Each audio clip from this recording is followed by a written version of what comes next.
What is up, Karts? So about 4 months ago I made an updated video on the fastest cars for racing in each class after the Chop Shop DLC, but obviously some of the classes have gotten newer / faster competitive cars, so I figured I'd go ahead and make an updated video in one for you guys.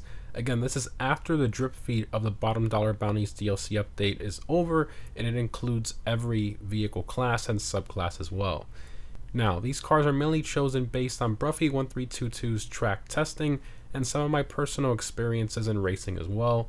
I will leave a link to Broughy's channel down below if you haven't subscribed to him, and you really should subscribe to him. He is undoubtedly the king of car testing for GTA by far. So keep in mind that the cars chosen are factoring in a combination of handling, acceleration, and top speed for optimal track performance. So again, the cars chosen are not chosen based only off acceleration or only off top speed or only off short airport drag races and stuff like that. It's a combination of multiple factors and the overall best cars for actual racetracks with turns. Also, for those of you who are on a budget in GTA Online, I've decided to add in my budget car recommendations as well for players who can afford the pricier cars at the top of some of the classes. And the last important thing I want to mention here is that HSW cars will also be included in this list, but I'll also mention the cars without HSW as well. So for those of you who don't know what HSW is, it's basically high performance upgrades that make certain cars go a lot faster. Now the HSW upgrade is currently only available on current gen consoles, which is PS5 and Xbox Series X/S. However, it can still be turned off by the raced host. So you kind of still need to have the best cars for every scenario, whether you're on old gen or current gen consoles. So we're going to start with the slower classes first and then work our way to the faster ones. So let's go ahead and get started with the bicycles class. The best one for racing in that class is any of the 3 race bikes. And yes, the race bike is faster than the coil inductor bike. Now keep in mind that you don't even need to buy these since they aren't customizable.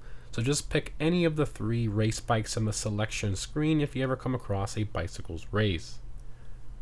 Moving on to the utilities class, the best one is the Saddler pickup truck.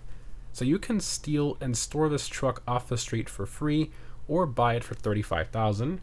This is probably one of the least race classes up there with the bicycles class, but definitely worth having in your garage as it's essentially free. Now on to the vans class, we have the Gang Burrito and the Rumpo Custom. Now you only need to buy one of these. I personally recommend the Gang Burrito as it's a little cheaper and it's not as top heavy as the Rumpo Custom, which has a tendency to go onto wheels and tip over a lot.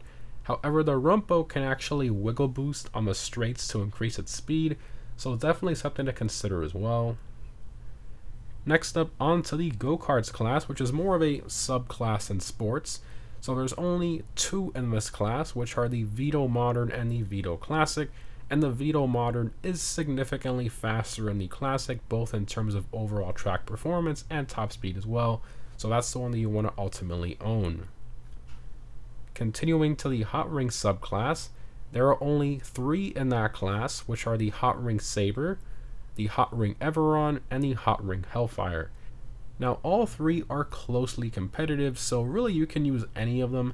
However, since most of the Hotring races are more top speed intensive, the Hotring Everon does have the highest top speed of the 3, so in general it's one of the more popular choices for most Hotring tracks. Moving on to the compacts class, we have the BF Club and the Brioso RA with the HSW upgrade if you're on current gen.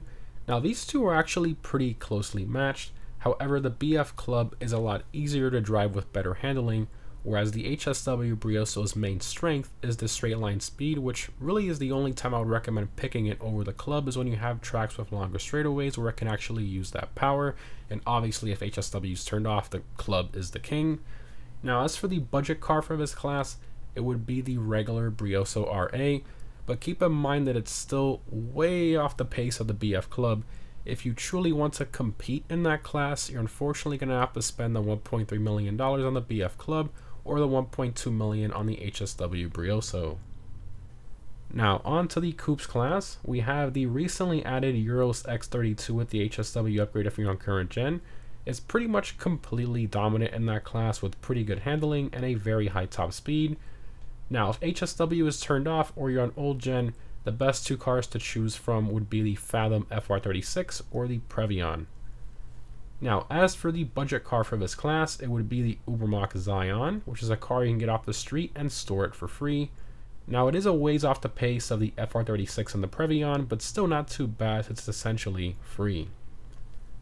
Moving on to the muscle car class, we have the Vigero ZX/ZX convertible and the Buffalo EVX with the HSW upgrade.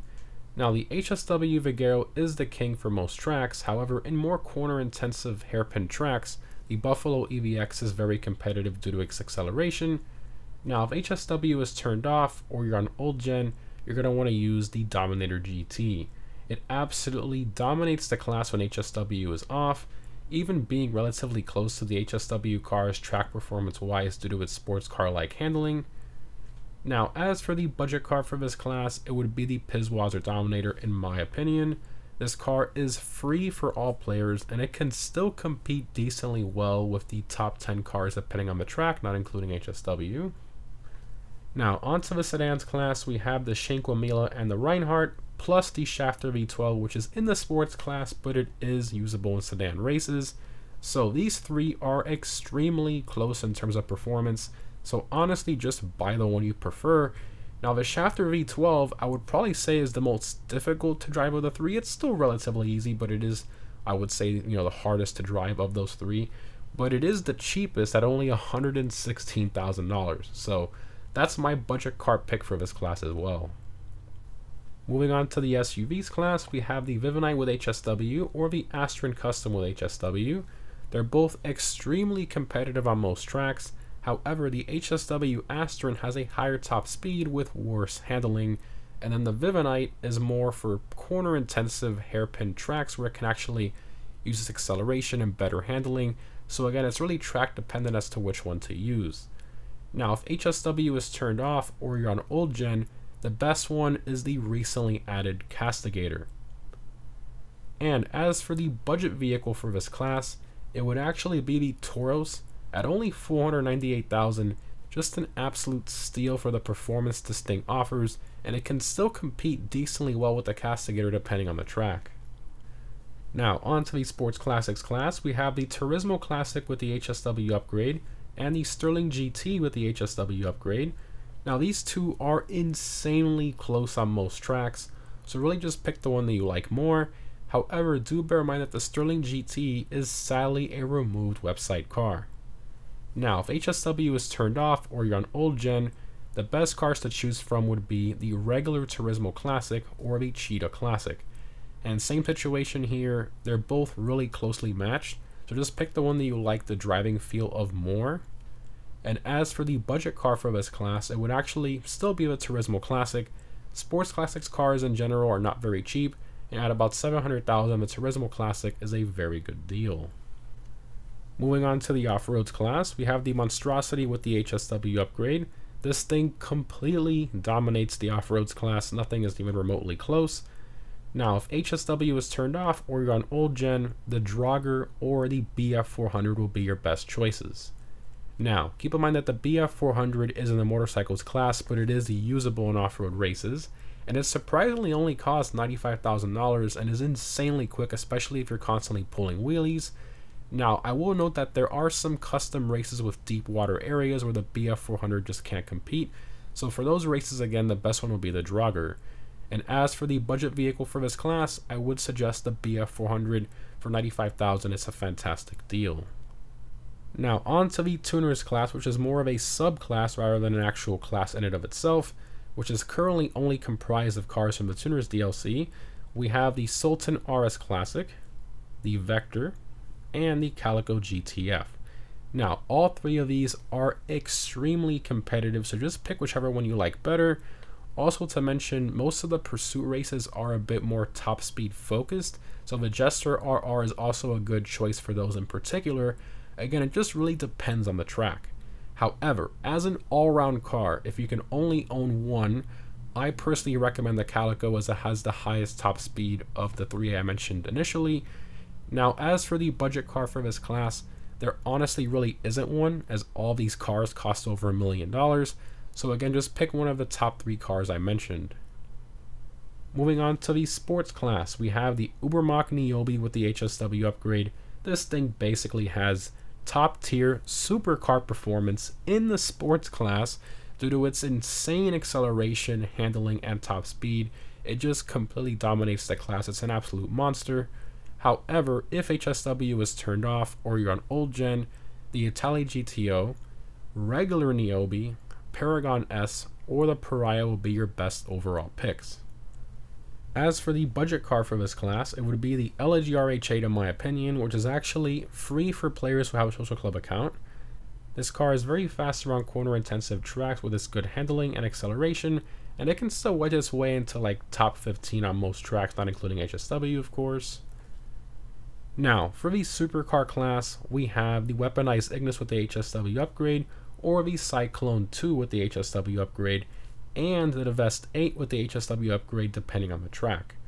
Now, deciding which one to use is again very track dependent, but for most tracks, the HSW weaponized Ignis is the one you want to use, and for tracks with longer straightaways, you're going to want to use the HSW to Vest 8.